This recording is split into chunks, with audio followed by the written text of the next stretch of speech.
with Cities for Life for over 5 years now. I've met many women determined to abort, and many who have changed their minds. I have seen and heard heart-wrenching stories of terrible circumstances, broken relationships, addictions, and abuse.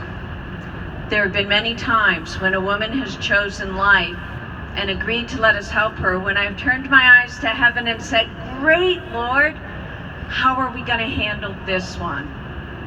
Over and over again, in the midst of impossible situations, God opens doors I never even knew existed. One of the most amazing stories this past year was a woman who had been in drug addiction for 2 decades. She had refused treatment, continued a dangerous and risky lifestyle, and already lost 1 child. Her mother told us she would try to get her daughter out of the abortion center if we could promise maternity, drug rehab, housing today. We could not promise that, but I told her I did promise we would try our hardest. She came on the Help Monroe pregnancy RV, which is parked outside the abortion center, saw her baby on the mobile ultrasound unit, and not only chose life, but asked Jesus to be her Lord and Savior. She said it was the greatest peace she had ever known. Later, I did a Google search to find a place for her in South Carolina, as I had promised her mother. This was my impossible word search: Christian, maternity, drug rehab, housing in South Carolina. Wow. And the only hit was a place in Kentucky. Nothing even remotely like that in South Carolina. So I called Kentucky, figuring they could guide me elsewhere. Instead, they offered her immediate placement in their one miraculously just opened up bed, and they would do all the necessary paperwork to change her South Carolina Medicaid to Kentucky Medicaid. In a week, she was there and in their detox program. There are countless stories like that. I have learned many invaluable lessons about God and myself and faith while working as a sidewalk counselor. But one of the biggest lessons is that the God who created this universe is able to overcome whatever I face. If I follow him in obedience, I can trust him. He will help me to do whatever he has called me to. This is a lesson that I share with the abortion-minded women I counsel all the time. My first grandchild was born a few months ago.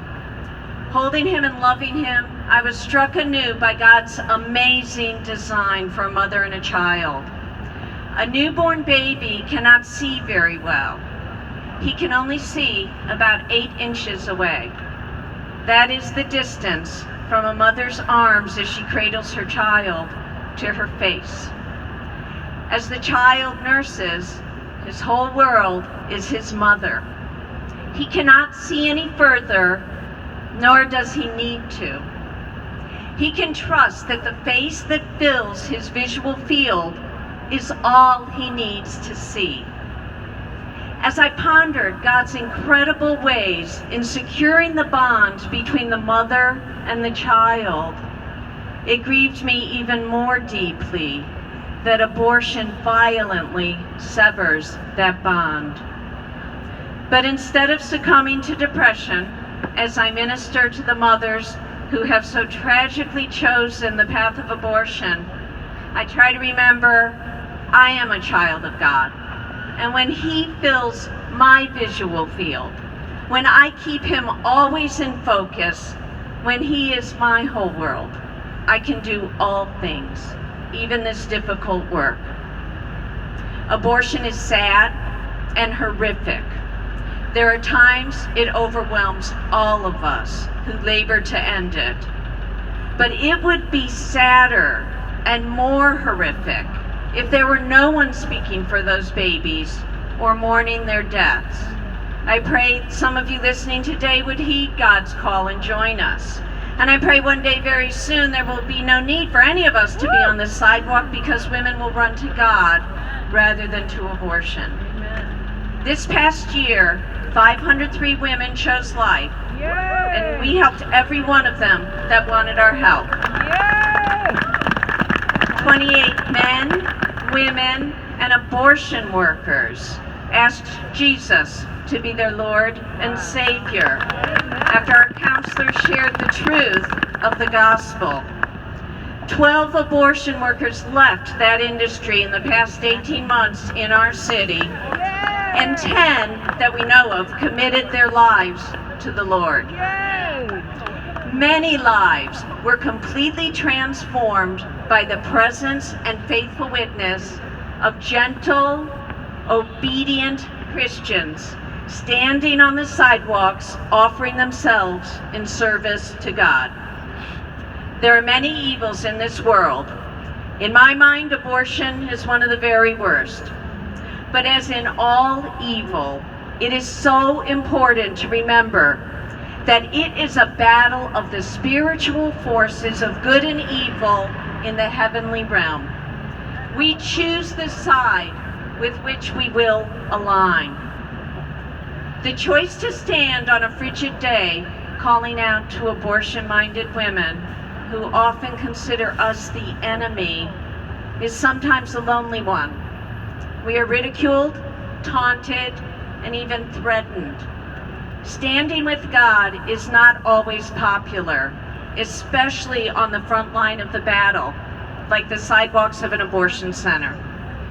However, He who is with us is greater than those who stand against us. One day, we will literally see those angel armies that right now surround us.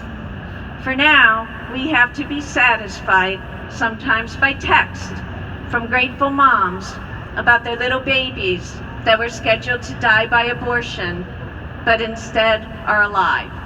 Texts like this one.